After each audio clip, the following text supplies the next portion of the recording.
Penjelasan kali ini mengandung spoiler, so skip aja ya teman-teman, terutama kalau kalian belum nonton film Black Panther Wakanda Forever. Nasty.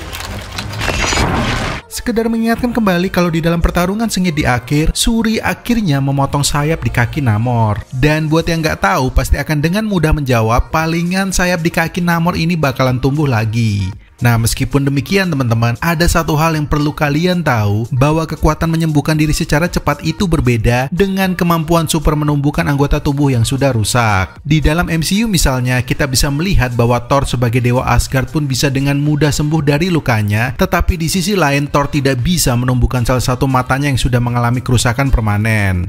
Sementara itu, kalau kita ngomongin soal mutan seperti misalnya Wolverine dan juga Deadpool, maka mereka bisa dengan mudah tidak hanya menyembuhkan diri, tetapi juga menumbuhkan anggota tubuhnya yang sudah rusak. Nah, sekarang balik lagi ya teman-teman, kalau kita ngomongin kekuatan Namor, maka tahukah kalian bahwa gambaran versi komiknya ternyata agak sedikit berbeda jika dibandingkan dengan versi MCU. Di dalam komik Thunderbolts nomor 165 misalnya, diceritakan bahwa Namor sempat sekarat di dalam pertarungan sengit, meskipun kemudian dia mengalami proses penyembuhan yang cepat ketika ditempatkan di dalam bak mandi yang dibacakan dengan mantra. Sementara itu, di dalam komik Namor The Submariner nomor 6 diceritakan bahwa Namor pernah mengalami kerusakan pada sayap di kedua pergelangan kakinya ketika menghentikan monster yang bernama Sludge. Dan tahukah teman-teman bahwa meskipun Namor dirawat di dalam air, tetapi kedua sayap di kakinya itu tidak bisa tumbuh lagi secara sempurna.